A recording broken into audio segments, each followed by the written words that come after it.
So about 2 weeks before Halloween, I went to Home Depot one afternoon. I had this idea in my mind that I was going to show off my patriotism, and not just patriotism because I'm proud to be an American, and I'll talk about that in a second, but also it was a little strategic patriotism as well because I wanted to show, hey, you know what, it's okay to be proud to be an American and support Joe Biden.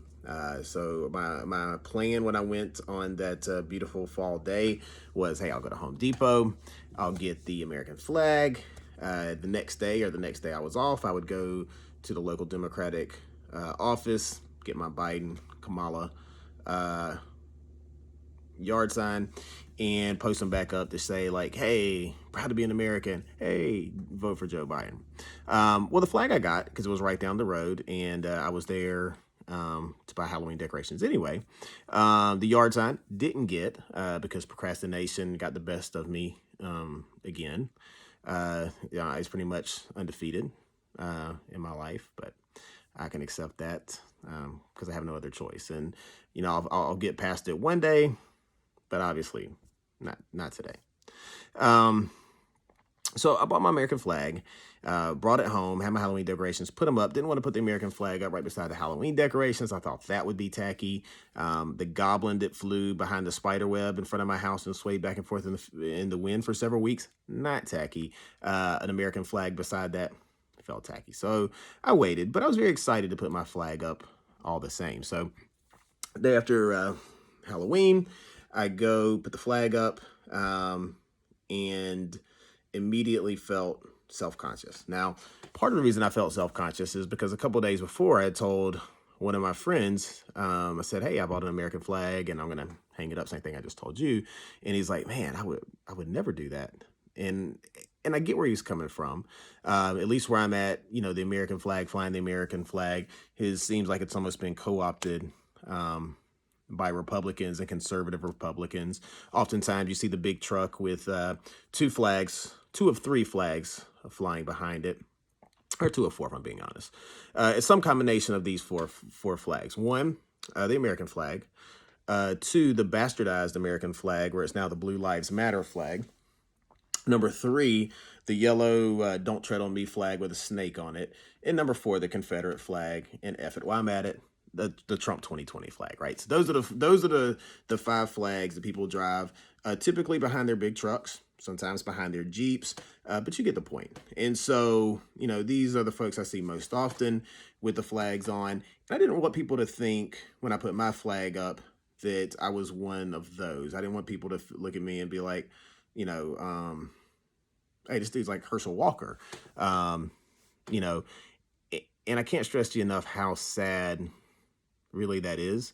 There's so many Americans that I know feel that same way. Not that they want to hang the flag up and they don't, but more so I think they see the flag and what it represents as not the ideal of America, but what's been the reality of America for so long and for too many people.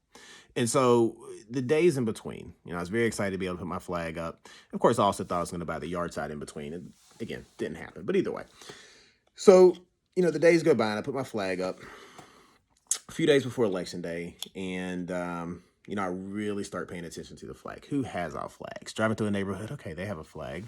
You know, they have a flag. What's, you know, of course, my original thought every instance was they have a flag. I bet they're Republican. So I'd look for signs otherwise. Didn't really find any. So it goes by and I think about it a lot. Like, why do some people not want to wear the flag? Why do I feel self-conscious about putting the flag up in front of my house? On Election Day, I was actually a poll worker. So I spent time, you know, in a polling place and just looking at the various folks. And a few things dawned on me really in this whole 3 week period from the time I bought my flag until Election Day. And just want to kind of share my thoughts on this and then kind of go a little bit beyond that. So number one, who wears flags, right? Now, I did say that typically when I see flags, I think of people who are kind of right wing. And I know that's not fair because there's a lot of folks who have military service who are very proud of their military service.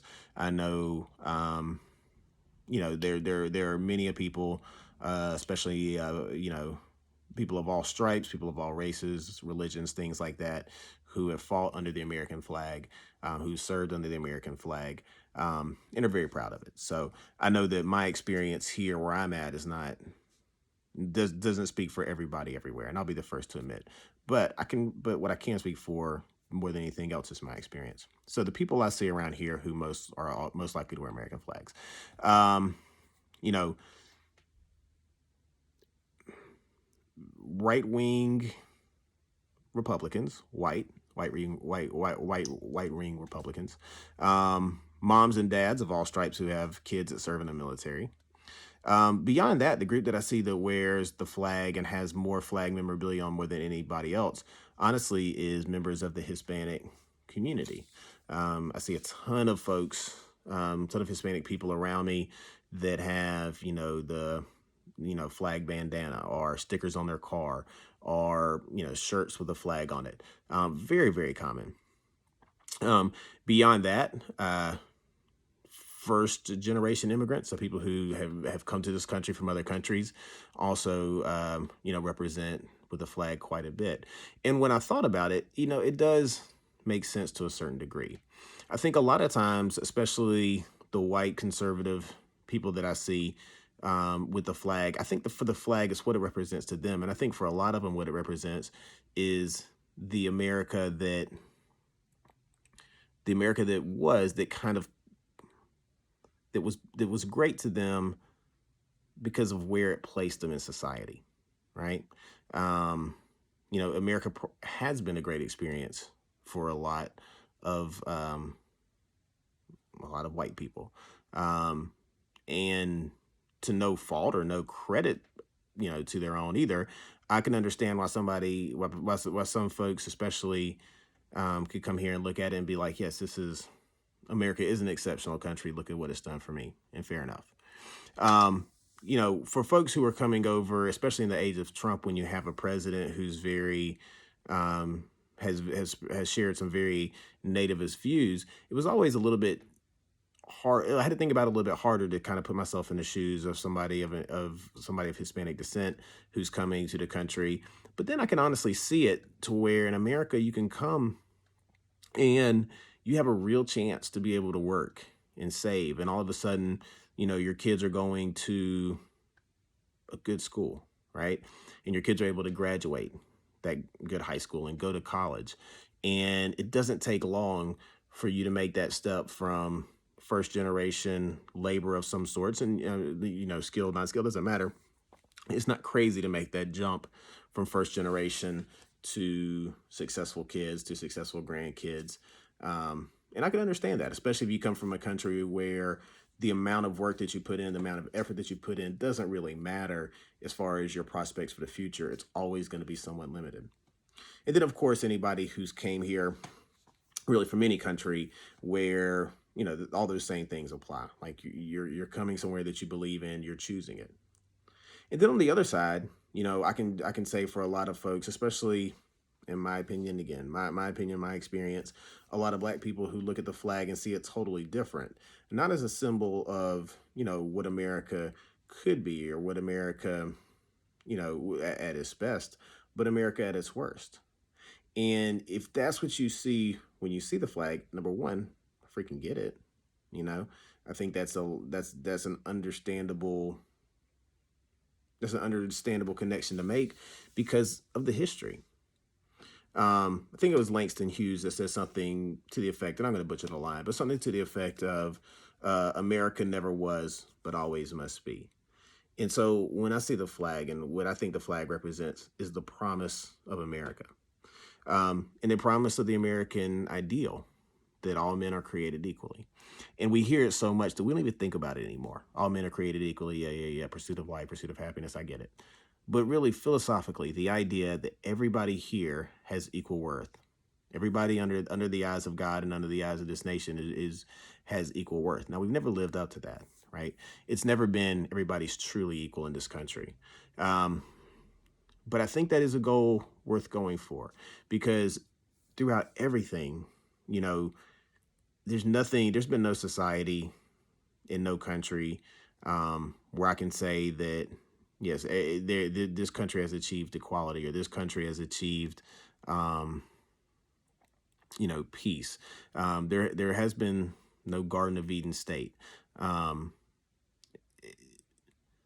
but America professes to be able to do that. The idea that you can come to America, or you can be an American, and you don't have to be born here to be an American. You can come from anywhere in the country. You can come to this land and just believe, hey, yeah, everybody's created equally. Now, we're all people, right? That's an ideal. And in an ideal society, that's great. In an ideal society, an ideal country, yeah, everybody comes here. They believe that, they work hard, and we all hold hands and we help each other out all the time, and everything's great. That's not the reality. And I can respect anybody who says, hey, the reality for me as America has been, brutal to, myself and my family. And it's turned a blind eye to my pain and turned a blind eye to my suffering. Um, you know, that's true too. For a lot of people, that's the reality too. Um, but I do hope, and our only real chance, I think, for any kind of lasting peace and lasting happiness as a country is that we really get back to that ideal and really understand just the significance that all men um, are created equally, that under God, and whether call it God, whatever you want to, but under God, fundamentally, we're the same. We're all valued. We're all worthy of everything, right? We're just as worthy as anybody else. And once you understand that that's true for every American, you start to understand that that's true for every citizen of the world, period. And, again, this is not a political stance. This is just the reality stance. Is once you realize that we really are truly, children of God, um, you know, that realization has the impact to make a big change in the world. And so when I see the American flag, and when I put up the American flag and I watch it wave in the wind, that's what I think about. I think about the promise of what could be. I remember the reality of what is and what has been. And I dedicate myself to working um, for the future I want and for the present that we deserve. So anyway, good night.